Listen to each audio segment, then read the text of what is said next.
بار تمہارا رب تمہیں بلاتا ہے، اگر پردھان جی کی کال آ جائے تو بھاگے چلے جائیں،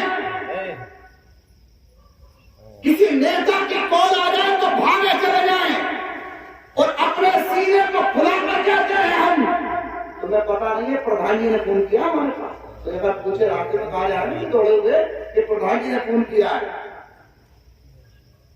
پردھان جی کی کال کی اتنی فکر ہے آپ کو کہ کہیں پردھان ناراض نہ ہو جائے۔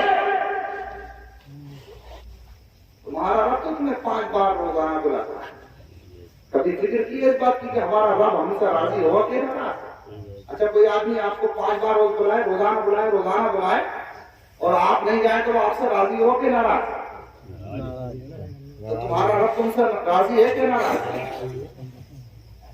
آج لوگ یہ سمجھ رہے ہیں کہ ہم نے دولت کو کما لیا، کچھ لوگ یہ بھی کہتے ہیں ہم نے سنا کہ حضرت وہ تو نہ نماز پڑھتا، وہ نہ روزہ رکھتا، وہ کوئی اچھا کام نہیں کرتا، لیکن پھر بھی دیکھو وہ نماز نہیں پڑھتا ہے، وہ روزہ نہیں رکھتا ہے، وہ حج نہیں کرتا ہے، وہ زکات نہیں دیتا ہے، وہ صدقہ خیرات نہیں دیتا ہے، وہ لوگوں پر ظلم کر رہا ہے، پھر بھی اللہ اسے بہت دے رہا ہے۔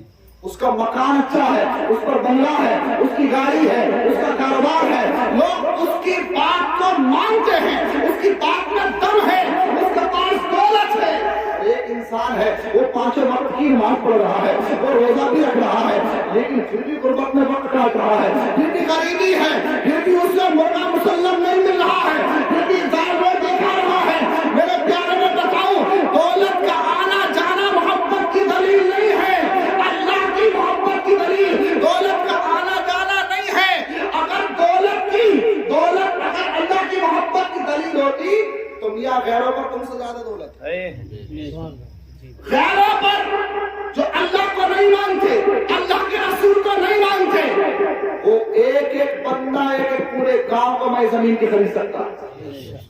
پیسے کا آنا جانا، دولت کا ملنا یہ محبت کی دلیل نہیں ہے۔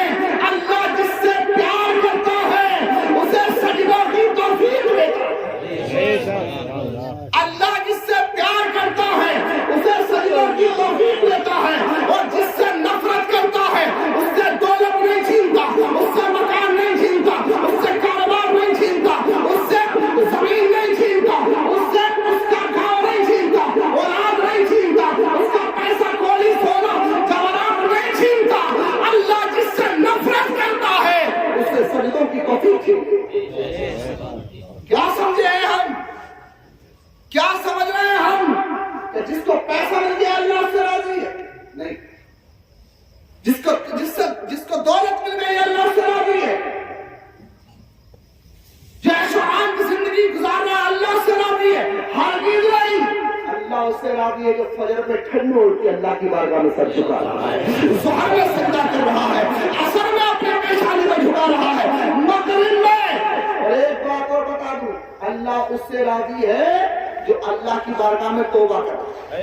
ایک بندہ وہ ہے، دولت اس کے پاس ہے، پیسہ اس کے پاس ہے، بنگلہ اس کے پاس ہے، لیکن توبہ کی توفیق نہیں ہے، لیکن توبہ کی توفیق نہیں ہے، گناہ پر گناہ کر رہا ہے، شراب نوشی، زناکاری، بد کرداری، بد عملی اس کی زندگی میں ہے، لیکن پھر بھی توبہ نہیں کر رہا ہے۔ ایک انسان وہ ہے 5 وقت نمازی ہے، حلال رزق کھا رہا ہے، کسی کا دل کو نہیں دکھا رہا ہے، تکلیف نہیں پہنچا رہا ہے، پھر بھی وہ اپنے آپ پر ڈر رہا ہے، اے پروردگار بڑا گناہگار ہوں، سیاہکار ہوں، بد کردار ہوں، بد عمل ہوں، مولا میرے گناہوں کو معاف فرما دے۔ ایک بندہ وہ ہے، دولت تو مل گئی ہے لیکن اسے توبہ کی توفیق نہیں ملی۔ ایک بندہ وہ ہے، غریب ہے، حلال روزی ہے، پھر بھی توبہ کر رہا ہے، گناہوں سے بچ رہا ہے، اللہ کس سے راضی ہے؟ آقا فرماتے ہیں اگر میری اللہ کی نظر میں اگر دنیا کی حقیقت مچھر کے پر کے برابر بھی ہوتی، اللہ کی نظر میں دنیا کی حقیقت اگر مچھر کے پر کے برابر ہوتی تو کسی کافر کو بھی کچھ نہیں ملتا، کچھ نہیں ملتا۔ میرے پیارے ان باتوں کو سمجھے، دنیا صرف ہماری ضرورت ہے۔ کیا ہے؟ ہماری صرف ضرورت ہے دنیا،